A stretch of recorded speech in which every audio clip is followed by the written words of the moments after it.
Finally, it's the artists that get to have the adventure and not the more brave and athletically inclined of us. Hello my friends, my name is AJ. Welcome back to my book nook, and welcome back to the second episode of my Canadian Author Spotlight series. I want to clear something up because I don't think I explained it very well in the previous episode. I said that this is a series where I highlight lesser known Canadian authors, and I know that the last author that I covered, Natalie Jenner, and her book, The Jane Austen Society, is a bestseller, but it's also her debut novel. So I consider that lesser known. What I mean by that is really, I'm not going to be covering people like Lucy Maud Montgomery and the Anne of Green Gables series, or Margaret Atwood and The Handmaid's Tale. I'm not going to be covering books that are pretty well known and basically household names.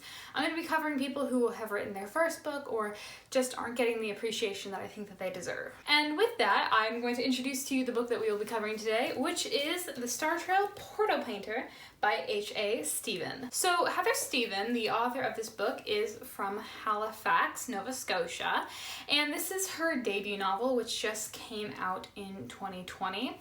Her second novel in the Startrail series, called The Painter's Keep, will be out later this year in 2021. So the author, Heather Stephen, runs a coffee shop called Apartment 3 with her husband in Nova Scotia, and she also used to be a sprinter and actually was part of the Canadian bobsled team for the World Cup circuit. That's very cool. I actually got to meet her. When I bought this book, I bought it at her coffee shop and I got to meet her. She even signed my book for me, which was very sweet of her. I'm very excited to cover this. It was really, really good, and I don't think it's really gotten any sort of recognition that it deserves, so let's dive right into it. So this book, The Portal Painter, focuses on a teenage girl named Sarah Carlson. She has the ability to see things that no one else can see. When she begins to find these magical keys appearing around her, what she knows about the world and herself will be questioned as she discovers the world of portal painters. Portal painters are people who have the ability to, yeah, you guessed it, paint portals to other realms within the universe, or as it's called in this series, the Startrail. Because evil people within the Startrail are trying to eradicate them, Sarah must be careful who she trusts as she goes on to this great journey. So first of all, this book has such a neat concept.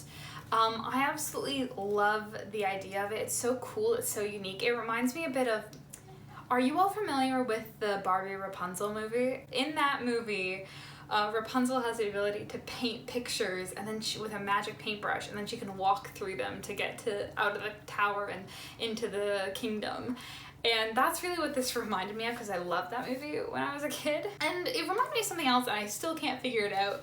I absolutely love the cover, by the way. I think it's absolutely gorgeous, but the color scheme and the font type for the words reminds me of something, and I cannot put my finger on what it is, and I've been trying to figure this out since I first saw it. I want to say The Golden Compass, but considering I've never actually read or seen The Golden Compass, I don't think that that's what it is. I really don't know. If you can figure it out, let me know in the comments. I'd love to know what it is that I'm thinking of. But yeah, I really love this book. I think it's such a cool idea. I think the idea that the universe is like the Startrail and that there's these people with the ability to open up portals to other realms to travel through is a really cool idea.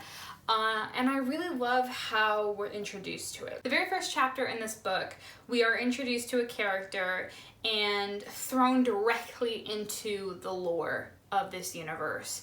And I love it when books do that. I think one of the best ways that you can learn about the world that you're being thrust into is to just immediately be thrown into it, immediately have words thrown at you that you don't know what they mean, and you just have to try and figure out what they mean, and they'll be explained to you eventually, but not right now. And I absolutely love that. I know some people aren't a fan of that, but I really love it when books do that. I really love being bombarded with this information.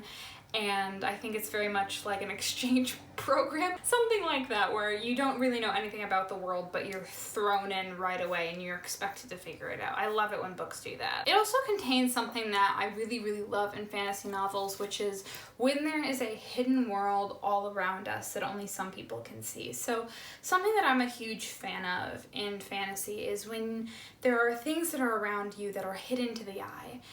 You know, and maybe you have to look through a little magic stone to see what is hidden. Or you have to have a certain ability to do that. It's just a really, really cool concept, and I really love it. I think it's a really cool idea that like a magical world coexists with our world and that we just aren't aware of it. I think it's a really fun idea, and this book does stuff with that, where Sarah is the only one who's able to see these pockets of stardust that's all around them, and this places that are only accessible to people from the Star Trail. It's amazing. I really love it. We also got to focus a lot on some of Sarah's more normal issues, you know, moving, trying to make friends, being a teenager and all that comes with that. I really love it when fantasy novels deal with that as well, where you have very real issues being dealt with in a fantasy setting. I really enjoy that. I really liked how it was handled in this. Obviously, some of her problems are a bit more intense than most teenagers would deal with, but I did like that we dealt with some real issues as well as some bigger and larger than life issues as well. And it makes it very easy to sympathize with Sarah. She has a lot of bad things happen to her, to the point where when something else piles on top of it, you start to feel frustrated yourself. I found it very easy to empathize with her. I think sometimes there are characters who have these bad things happening to them and they're kind of complaining, and it's like, well, why wouldn't you want to be a part of this fantasy world? That sounds awesome. But with Sarah, I could see she had so much going on. I could actually empathize with her not wanting to have anything else to have to deal with. Having said that, there is also a lot of action in this. It is very adventurous. It's very out there. There's a lot of things where you can't trust certain people. You don't know who to trust, which is another thing I really like, is that you know there's two sides to this battle, but you don't know who's on what side. You don't know who you can trust. Sometimes people that you think you can trust, you can't. Sometimes people that you think you can't trust, you can. And it's just all over the place. You don't know what to expect. You don't know who you can trust. There's so much action and adventure with it, and I thought that it was merged really, really well, and I really enjoyed it. It kept me on the edge of my seat. I couldn't put it down. It was so good. My only real gripe with this book is that I just wish we had gotten to spend more time in the fantasy world. We get to spend time in it in the first chapter, but really that's it. The rest of the book takes place in kind of the real world, and I wish we could have spent a little bit more time exploring the fantasy side of it and exploring the world of it, and not just like the politics of it and the people of it. Obviously, this is just the first book in the Startrail series. The second one, like I said, comes out later this year. And obviously that one is going to be containing a bit more information about that. I'm sure you'll spend a lot more time in that fantasy realm, as this is kind of an introduction. It does feel very introductory.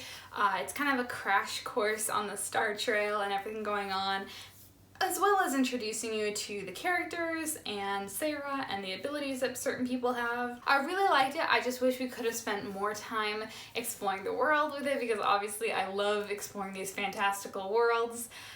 But I understand it. It's the first book in the series. We'll get more of it soon. Alright, so that is it for my spoiler-free opinions on this book. If you want to hear my spoiler opinions, stick around. If not, if you haven't read this book, or you would like to read this book and you don't want me to spoil it for you, then I will leave some timestamps down below so you can skip to the end so you can avoid any spoilers. Alright, hello all of my spoiler peoples. Let's dive right into it. One of the things that I really liked when I was reading this book is the character of Tindra's reaction when she finds out her parents are from this magical world. Because it is so annoying to me in any sort of media where someone is hiding something for the protection of their family and friends, like the fact that they're a superhero, the fact that they're from a world where it's like ravaged by war, that people get upset with them when they find out they're hiding this. I think that if my friends told me that they had a superpower or that they were from this magical world, I would not be upset with them. I would think it was really cool. And also, I would be understanding. I get it. They have to hide it to keep me safe. They have to hide it to keep them safe. And I wouldn't be upset with that, but every single book or show or movie that I've ever seen where someone is hiding something like that, they always get upset with them when it's revealed, and I don't get it. Tindra's reaction was not that. She was a little bit upset right away, but then immediately afterwards she goes, yeah, I understand why you had to hide that. And it was so wonderful that I actually audibly out loud went, finally.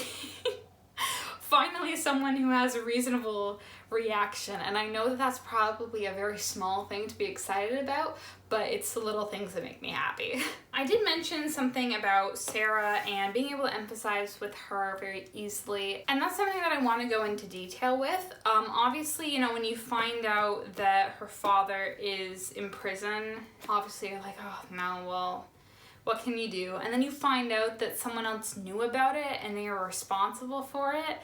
Oh gosh.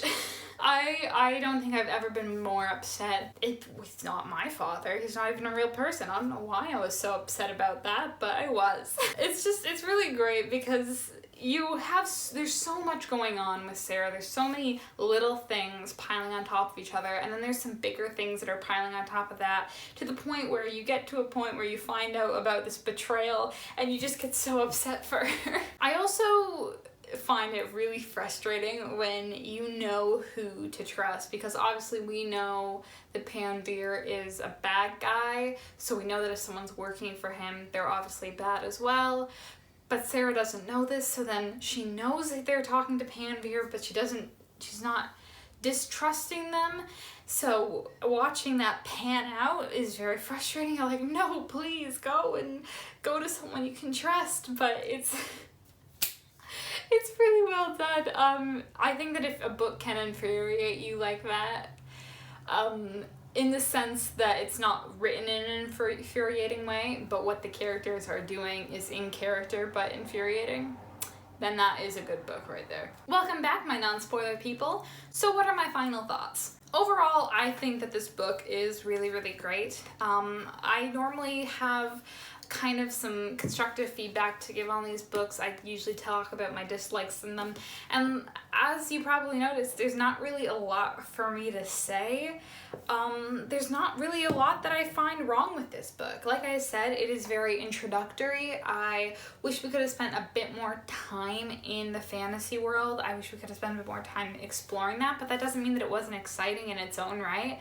I could definitely picture it. The imagery was really, really great. The world building was fantastic. Sarah was a great character to be able to empathize with and follow her story, but it was also interesting to see things with her father's side as well. Overall, I thought that it was just a really, really great book, and I can't wait for the sequel later this year. Overall, I would give this book a 4.5 Portal Painters out of 5. But that is it for me today. If you like this video, feel free to give it a thumbs up. And if you want to see more videos like this, feel free to hit that subscribe button and stick around. And let me know, have you read this book, or did this video make you want to read this book? And do you have any other ideas for any other Canadian authors that you would like me to cover in the Canadian Author Spotlight series? Let me know in the comments below. I would love to have a conversation with all of you. And as always, if you want to find out more about H.A. Stephen and her books, I will link her socials down below so you can check them out yourself. And that is it for me today. I hope you enjoyed this video, and I will see all of you lovely people in the next video.